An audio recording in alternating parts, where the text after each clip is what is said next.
Hey there, I'm Raquel Richards, and this is What Are You Drinking? The pod on alcohol.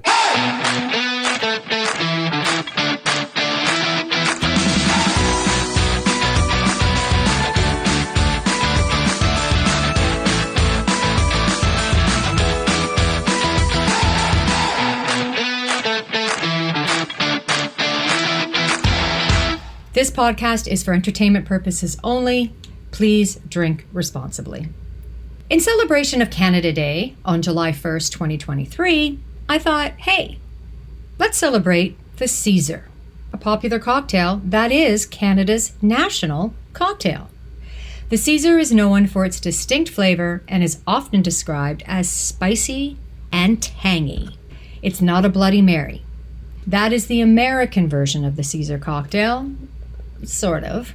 A Bloody Mary is made with tomato juice and is damn delicious if you love the ripe old fruit of tomato as much as I do, but it is still not a Caesar, no matter what anybody says or tells you. Bloody Mary is not a Caesar. So, why is the Caesar cocktail Canada's national cocktail? Well, due to its deep-rooted popularity and cultural significance in Canada, several factors contribute to its status as a Canadian favorite. Number one, invention in Canada. The Caesar cocktail was invented in 1969 in Calgary, Alberta, by Walter Chell, a bartender who was inspired by the classic Bloody Mary, but wanted to put a unique Canadian twist on it. He experimented with different ingredients and eventually developed the Caesar, which quickly gained popularity and spread nationwide. Number two, enduring popularity. The Caesar has gained widespread popularity and has become an iconic Canadian drink. It is commonly enjoyed across the country, both in bars and at home, and has been a staple on Canadian cocktail menus for decades. Number three, cultural significance. The Caesar's popularity is deeply ingrained in Canadian culture. It has become closely associated with national celebrations such as Canada Day, yay, and the Calgary Stampede. The drink has become a symbol of Canadian hospitality and a representation of the country's culinary identity. Number four, Annual Caesar Day. Well, there you go. Annual Caesar Day is May 13th. And on this day, Canadians celebrate the cocktail, participate in events, promotions, and enjoy variations of the drink. And trust me, bars jump on this. And it can be quite crazy. It's a lot of fun. Number five, regional variations. The Caesar has inspired regional variations across Canada, each with its own unique twists and local ingredients. These regional adaptations, such as adding maple syrup in Eastern Canada or incorporating regional spices and garnishes, showcase the cocktail's connection to Canadian regional identity.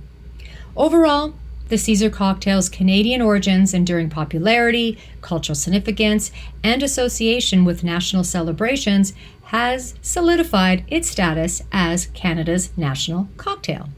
It has become a beloved and iconic drink that reflects the country's diverse culinary traditions and hospitality. The primary ingredients of a Caesar cocktail include, remember this is just primary, clamato juice, vodka, Worcestershire sauce. Not Worcestershire, Worcestershire, Worcestershire. We all get that complicated, I understand. Worcestershire sauce. Hot sauce and a variety of spices. Clamato juice, which is a blend of clam broth and tomato juice, gives the drink its signature flavor. The Worcestershire sauce adds a tangy and savory element, while the hot sauce provides a spicy kick. Additional seasonings such as salt, pepper, and celery salt are commonly used to enhance the taste. However, many drinkers like gin, tequila, or vodka, or nothing, meaning a virgin, to their Caesar. It is that compatible. I like to have a virgin Caesar sometimes. And I did a LinkedIn survey, and the results I will give a little bit later on this podcast. Traditionally, a Caesar is served in a tall glass, rimmed with celery salt, or a Caesar rim that you can buy, and it gives a salty and aromatic edge. The glass is typically garnished with a stalk of celery or a pickled bean, and sometimes includes other garnishes like olives, lime wedges, or even bacon. These garnishes not only add visual appeal, but also contribute to the overall flavor profile of the cocktail. The Caesar cocktail has experienced some variations and adaptations over the years. While the classic recipe remains popular, bartenders and mixologists have also experimented with different ingredients such as flavored vodkas, alternative hot sauces, and garnishes, which I'll get into. These variations have contributed to the ongoing evolution and continued appeal of the Caesar cocktail. Overall, the historical context, distinct style, and enduring popularity of the Caesar cocktail has made it a beloved Canadian drink that has become an integral part of the country's, and I mean my country, Canada, culinary and social landscape. So let's get into the flavor profile of the Caesar. The flavor profile of the Caesar cocktail is savory, tangy, and slightly spicy. So here's a breakdown of the primary flavors and characteristics of the Caesar. Number 1, tomato. The tomato juice forms the base of the Caesar cocktail, providing a rich and slightly sweet flavor with a hint of acidity. Now, you don't always have to add a tomato juice to your Caesar. You can just use a clam juice like Mott's Clamato juice. But some people like to mix the tomato with the clam, so I've added it in there. Number 2, like I mentioned, clam juice. The most popular being Mott's Clamato juice. The inclusion of clam juice sets the Caesar apart from other tomato-based cocktails like the Bloody Mary. The clam juice adds a distinct umami and briny taste to the drink, giving it a unique flavor profile and the spirit that you want to use. So, vodka. Vodka is used in the Caesar, and it provides a neutral alcohol base that allows other flavors to shine. It adds a smooth and subtle taste to the cocktail. Gin. This use will alter the taste of the Caesar with a hint of juniper to it, and many prefer that. Tequila. This will add the flavor of agave, but complements the tomato and the clam nicely. And of course, there is the virgin. Doesn't change the flavor profile when compared to the vodka, but when compared to gin or tequila, the only flavors that will come through are the tomato and the clam juice and any of the spices or garnishes that you've chosen to use with it. And of course, there is that word that many can't pronounce, Worcestershire sauce. I'm probably not even saying it correctly, but many people like to say Worcestershire, Worcestershire. But we all know what it means in Canada when people say that. It's Worcestershire sauce. This savory sauce adds depth and complexity to the Caesar. It contributes flavors of vinegar, molasses, tamarind, and various spices, enhancing the overall umami character. I love it. Hot sauce. Hot sauce, typically Tabasco or a similar variety, adds gentle heat to the cocktail. It balances the savory flavors with a touch of spiciness, but the level of heat can be adjusted according to personal taste. Some people want to ask for a really spicy Caesar, and others are like spicy, medium spice, no spice. Speaking of spice, the spices you can add to your Caesar. Various spices are commonly added to the Caesar cocktail, including celery, salt, black pepper, and sometimes horseradish. These spices complement the overall savory profile and provide additional layers of flavor. Garnishes.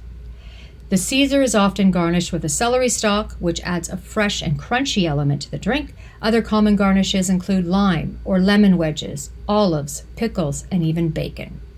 These garnishes contribute to their flavors and textures, enhancing the drinking experience. The overall presentation of the Caesar is an opportunity to showcase your creativity and attention to detail, making the drinking experience enjoyable. I love Caesars. I prefer mine with vodka or a virgin, as I mentioned. I just love the taste of it. And when I have those hangover days, the Caesar with the vodka helps along with a healthy breakfast if you don't make your Caesar into a healthy breakfast, but we'll get into that. During my bartending days, I was known to make a spicy Caesar. I helped a lot of those hangover folks. So your serving recommendations and pairings for your Caesar. Overall, the Caesar cocktail is a unique blend of savory tomato, briny clam, and tangy and spicy accents. The combination of these flavors creates a refreshing and complex drink that is distinctively different from any other tomato-based cocktail. And we own it here in Canada. Yeah. To enhance the overall drinking experience of the Caesar, here are some suggestions for serving temperature, glassware, and presentation. Serving temperature. The Caesar is best served chilled. Ensure that all ingredients, including the tomato juice, clam juice, if you should want to combine them, and the spirit of choice, are well chilled before preparing the drink. Additionally, using ice cubes in the glass will help keep the cocktail cold while sipping. Glassware. The traditional glassware for serving a Caesar cocktail is a tall, narrow glass known as a Collins glass. This type of glass allows for the addition of garnishes and provides enough space for the drink's volume. However, you can also use a highball glass or even a large rocks glass. You will notice that nowadays it might even be served in a mason jar in a lot of bars or pubs. Presentation. A visually appealing presentation can enhance the enjoyment of the Caesar. Here are a few presentation ideas. Garnish. Place the celery stalk or other garnishes upright in the glass, allowing them to protrude above the rim. This not only adds an aesthetic touch, but also makes it easier for the drinker to interact with the garnish while sipping. Garnishes are so much fun in a drink. Skewered garnishes. Thread olives, pickles, or other garnishes onto a cocktail skewer or toothpick and rest it across the top of the glass. This method keeps the garnishes elevated, making them easily accessible and adding eye-catching element. Layered presentation. For an added visual effect, consider layering the drink by pouring the clam juice slowly over the back of a spoon onto the tomato juice.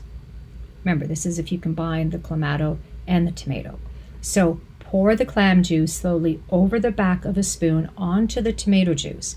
This creates a two-toned appearance that can be visually appealing. That is because the tomato juice is heavier than the clam juice, so it will appear as a layer. Glass rimming. Very important. As mentioned before, rimming the glass with celery salt is a common practice when serving a Caesar cocktail. It adds a savory element and complements the flavors of the drink.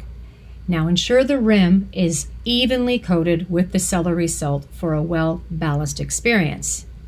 Why do I say this? Because I've had customers, when I was bartending, notice when I accidentally served a Caesar with an unbalanced rim. So ensure it's thick and well covers the rim of the glass. After all, the celery salt is part of the Caesar's flavor profile, and people like to lick it, put their finger around it, and suck on their fingers of the rim. And of course, drink it from the glass, maybe not from a straw, and they like to have that flavor enhanced with their Caesar. So how do you rim a glass? Pour about a tablespoon of celery salt or Caesar rim on a small plate like a saucer. Rim the glass with lemon or lime, turn the glass upside down, and circle the rim of the glass until the rim is thick and heavy with the salt. And you have a nice rimmed glass. So, what food goes well with a Caesar? What pairs well? More like, what doesn't it pair well? The savory and tangy flavor profile makes it a versatile beverage that pairs well with various foods. Here are some food pairings that can complement the flavors of the Caesar. So if you're having brunch, the Caesar is often enjoyed during brunch. It pairs exceptionally well with classic brunch dishes such as eggs benny, omelets, frittatas, or breakfast sandwiches. Seafood. Given the Caesar's briny flavor with the clam juice, it harmonizes beautifully with seafood. Serve it with fresh oysters, shrimp cocktail, crab cakes, or smoked salmon. The Caesar's tanginess and hint of spice provide a refreshing contrast to the seafood's natural sweetness. Grilled meats. The Caesar robust flavors can stand up to grilled meats. Serve it alongside steak, burgers, or barbecue chicken. The savory notes in the drink complement the charred and smoky flavors of grilled meats. A charcuterie board, so charcuterie and cheese. The Caesar's tangy and savor qualities pair well with various cured meats and cheeses. Create a charcuterie board featuring prosciutto, salami, aged cheddar, Gouda, or blue cheeses. The combination of flavors enhances both the drink and the food. Spicy cuisine. The Caesar's slight spiciness can complement and cool down the heat of spicy dishes. Enjoy it with Mexican or Tex-Mex, such as tacos, enchiladas, or spicy chili. The Caesar's tangy and savory elements provide a refreshing balance to the spiciness. Savory snacks. Serve it alongside crispy potato chips, pretzels, or seasoned nuts. The flavors of the drink enhance the salty and savory notes in these snacks. Caesar salad. For a thematic theme, pairing a Caesar salad with a Caesar cocktail is great. The combination of the drink's flavors and the crisp romaine lettuce, Parmesan cheese, and garlicky dressing creates a harmonious and satisfying match. Grilled vegetables. The Caesar savory and tangy qualities can complement grilled vegetables beautifully. Serve it alongside grilled asparagus, zucchini, bell peppers, or portobello mushrooms. The drink's flavors add depth and contrast to the grilled veggies. Remember, food pairings are subjective and personal preference. It's up to you what you like. These suggestions can serve as a starting point for exploring the diverse range of flavors that can complement the Caesar cocktail, and as you can see, it complements a lot. Experiment and discover your own preferred combinations, and let me know what your favorite pairing is by sliding into the What Are You Drinking Instagram DMs or Facebook, and let me know, and I can talk about it later and mention you. Boozy Newz. Let's get into some boozy news on the Caesar cocktail. I did my own survey on LinkedIn to find out what was the preferred spirit, such as vodka, gin, or virgin, of the Caesar. So I got 105% preferring vodka. So that just tells you right there. 82% preferred gin, 12% preferred a virgin Caesar. I didn't include tequila because it's not the most common spirit for a Caesar, but know that this is a spirit some prefer in their Caesars. I just find it a very strong spirit to have in a Caesar. Over the years, variations of the Caesar cocktail have emerged, showcasing new flavors and experiences. Now, I'm going to give you a few unique twists and variations of the classic Caesar. So there's flavored vodkas. You've seen them, you've wondered, maybe you've tried them. One common variation involves using a flavored vodka to add an extra layer of complexity and uniqueness to the drink. For example, a pepper-infused vodka to enhance the spiciness, or an herb-infused or citrus-flavored vodka to introduce different profile flavors. I will give you a heads up on the pepper-infused vodkas. They don't tend to go over very well. I suggest using an extra pepper and or hot sauce of your choice, such as the classic Tabasco or anything else that you like Frank's Hot, the Sriracha, or wasabi. Or if you prefer to live on the fiery edge, any of those extreme sauces you have to sign a waiver for when you buy them, add that to your Caesar rather than buy a pepper-infused vodka. Because first of all, when are you going to use that pepper-infused vodka again? But that's just my suggestion. You do you. Now, Clamato juice variations. Some versions of Clamato juice are spiced Clamato juice, infused with lime, extra spicy varieties, or ones with added horseradish for an extra kick. Again, you can add your own extra spice and horseradish. But if you don't want to waste money on horseradish, you'll never use it again, then opt out to buy the Clamato with the infused horseradish, because when you go and you buy this, you buy a lot. Even a small is a lot. And if you're not going to use it right up, then it goes to waste. So use it as you decide. I mean, buy a Clamato juice that has it in it, or buy it and keep it. And maybe you're a heavy Caesar drinker, and there's nothing wrong with that as far as I'm concerned. Unique spices and seasonings. To create a new flavor experiences, I have experimented with diverse spices and seasonings. For instance, adding smoked paprika, Old Bay seasoning, chipotle powder, or even curry powder can impart intriguing flavors to the cocktail. These variations offer a departure from the traditional Caesar while maintaining its core savory elements. Alternative garnishes. While the classic garnish of a Caesar is the boring classic celery stalk. Those days are gone. Not that you won't get the celery stalk, but you're going to get a lot more. So, new garnish variations are what drive pubs to make their customers notice and to up their ante, their Caesar game, by introducing new flavors and textures. These can include bacon strips, pickled vegetables, cheese, shrimp skewers, chicken, mini sliders, you heard that right, and slices of pizza. Absolutely. You will see this. It doesn't even need to be a mini cider. It can be a whole-on huge burger on your Caesar. So because the Caesar is a meal in a glass, anything can be a garnish and it will taste great. And of course, this is great for bars because they can up the price and you get a meal in a glass. And this is very big right now. And that's something I can talk about in another podcast. Something else that is interesting is infused oils and tinctures. Now, some mixologists experiment with infusing oils or tinctures to add aromatic and distinct flavors to the Caesar.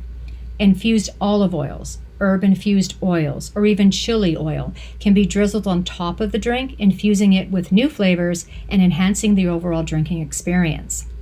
Customization and personalization. This is what gets people to go back to a bar for their Sunday brunch. So another trend in the Caesar realm is the emphasis on customization and personalization. Bars and restaurants such as Murphy's Law on the Beach in Toronto allows patrons to build their own Caesar cocktails by offering a selection of spices, hot sauces, garnishes, and even alternative-based spirits at their own Caesar bar that you can go up to and create yourself. This trend caters to individual preferences and encourages the creativity in crafting customers' perfect Caesar, and of course, taking the weight off of the bartender by people asking for different variations on their Caesar, which from working in a bar can get tedious, and when you're doing brunch, it's just a little too much sometimes. So just set up your Caesar bar and people can go crazy. So the price. Well, I can't give you an exact price here because this depends on whether you buy a premix or decide to mix it yourself. Buying all the ingredients yourself can run you between $50 and $80. But that's because you're buying a 750 ml of vodka or a 375 and you're buying, your spices and your hot sauces. And these will, of course, last you longer than just the one or two Caesars that you may have. So that's worth the buy. If you buy a premix, it'll cost you between $3 and $20, depending on if you buy a can, a bottle, or a 750 premix bottle. I don't suggest those because they have a lot of extra junk ingredients in them that you just don't need. A Caesar is supposed to be true and savory and tangy, and it has to have your own personality. I prefer to make it myself, but I have been known to buy my Mott's Clamato canned at like $3 just for, to have it in my fridge. So if I want to have it, I can have it. But still, I prefer to buy all my ingredients. You have many options. Like I said, I prefer to buy mine myself and knowing all the ingredients that are in it, and such as vodka, Clamato juice, rim, the Worcestershire sauce, and spicy sauce. It'll last me for a long time, so it makes sense for me to create it myself. And that's what I have to say about Canada's national cocktail, the Caesar. Check out What Are You Drinking on Facebook at What Are You Drinking. The R is the letter R. What Are You Drinking? I'm Raquel Richards. Thanks for sipping with me. Until next time, happy Canada Day. Cheers.